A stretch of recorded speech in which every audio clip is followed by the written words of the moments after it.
gaurkoan aurkeztuko dizuegu proiektu bat, azkeneko urtetan, sartu ginenetik buru belarri aritu garena aztertzen, baina esan behar da, aurrekari batzuk ere izan ditula proiektu honek, besteak beste, Urretxuko orografia berezia dela eta irisgarritasun arazoei eta mugikortasun arazoei aurre egiteko hainbat azterketa egin direlako udaletxean eta udaletxetik kanpo.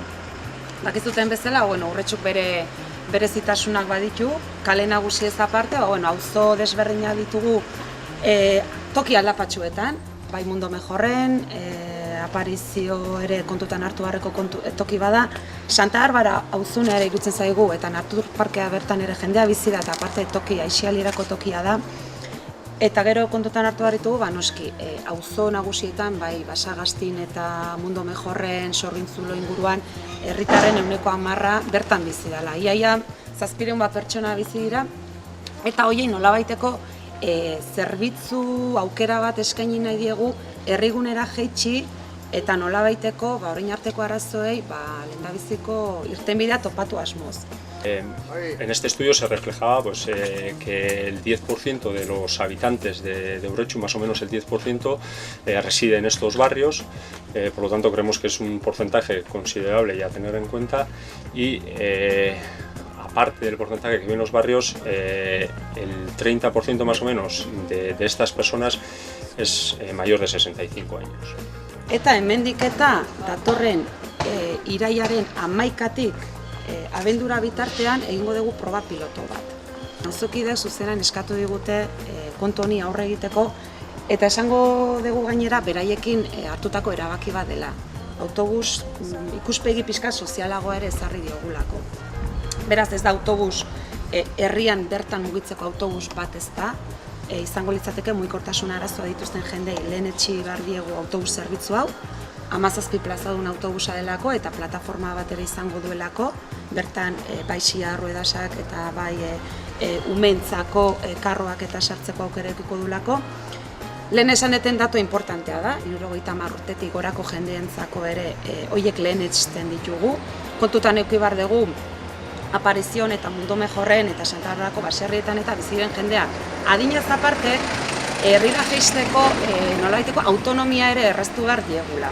Que la gente joven que reside en los mismos hace un uso excesivo del vehículo para recorridos muy cortos, de bajar del barrio al centro, hacer las compras o hacer la vida cotidiana, se hace uso del vehículo. El servicio de autobús es un servicio que no va a hipotecar al municipio a largo plazo, es sostenible con el medio ambiente y por otro lado creemos también que reducirá el uso de vehículos en estos recorridos cortos que hemos mencionado anteriormente. Eta kontu guztiak kontutan hartuta, ikusi dugu autobus zerbitzu modu honetakoa izan daitekeela bideragarriena, ekonomikoena, ingurumenarekin ikuspegia landuta inpaktu gutxiena sortzen duena, behar sozial gehien duten jendean gana erabat egokitzen zaiena, eta azken finean baita ere ikuspegi baita ere hirigunean oinezkoentzako bizitza ere uste dugu piztuko dela. Yo creo que lo importante es dejar claro que el objetivo de este proyecto es ese, que tenemos gente que vive en estos barrios que tiene verdaderas dificultades para llegar al centro del municipio y este servicio está dirigido expresamente a ellos. Esto no quiere decir que el resto de los que vivamos en Urretxu no podamos hacer uso de él, pero yo creo que tenemos que ser conscientes de que verdaderamente esta gente tiene un problema añadido al vivir en estos barrios. Autobus honetan adineko jendea lehen aipatu dugunak, mugikortasun murritza duten jendeantzako baita ere, eta noski auzoetan, bai periferietan eta toki aldapatsuetan bizidan jendeak ere lehentasuna izatea. Hasiko ginateke goizean hor lehendabiziko puntuan ikusi egun Iparragirre kaleko 15ean lehendabiziko geltokia edukiko dugu. Horri dago lehengo Elgea altzari dendaren pareko geldiunea da. Hortikan Santa Barbara auzunera igo, eskinean guztietan identifikatuta egongo dira posteak eta panelak, eta pasatuko ginateke Basagastira. Basagasti hartuko luke Basagasti, Sorgintzulo, Lilaibasoko gune guzti hori. Hor eskina batetan egongo da, Mundo Mejorren gaude momentu honetan, hauxe izango da geltokia, Eta hortik ja, pentsatu dugu Santa Barbarako aisigunera ere edo naturparkera ere hurbiltzeko aukera izatea. Uda garaian eta badakigulako jende mugimendu dexente ibiltzen dela. Eta lehen esan detena, jende askok ezintasuna du oraindikan oinez igotzeko eta horientzako ere erraztasuna jartzearren. Bekaldera pasatuko gara Santa Barbaratik bueltan beste bide hartuko dugu pagotalderuntz eta hor erabaki dugu baita ere uda garaian piztinarako aukera izatea, bertara joateko aukera izatea. Los recorridos están diseñados de tal forma que se dé opción a que la gente pueda acceder al ambulatorio, a la estación intermodal de Zumárraga, a la estación de trenes, por la cual pues, se podrá acceder a San Sebastián, a los servicios de tren y al hospital también, teniendo en cuenta que de allí salen los autobuses que suben al hospital. Prezioak eta tarifak. Bueno, lehendabizia izan behar dugu prezio kontuak eta diru kontu eta aipatuta, udalak ez duela inondik inora hemendikan inolako diru sarrerarik lortu nahi. Zerbitzu sozial bezala ikusten dugulako autobus zerbitzu hau, eta zerbitzu soziala da nenean behar soziala duten jendeai debaldeko zerbitzua emango diegu.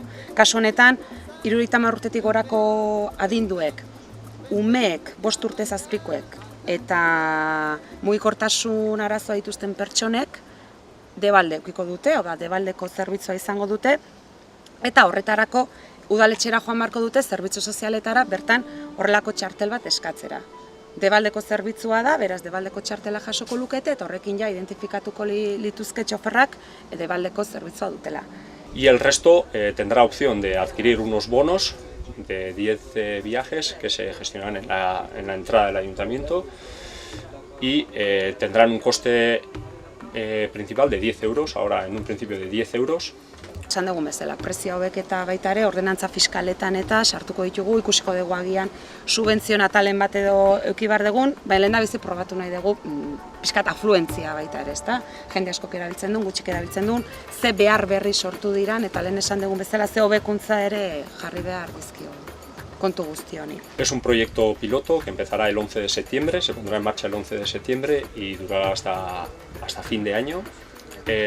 Decimos que es un proyecto dinámico porque creemos y además así lo vamos a hacer, vamos a hacer diferentes reuniones donde vamos a pedir la participación de los y las usuarias del servicio para que entre todos podamos diseñar cuál será el recorrido idóneo, cuál será el horario que mejor nos venga a todos y también cuáles serán los precios y los costos que tendremos que asumir para usar este servicio.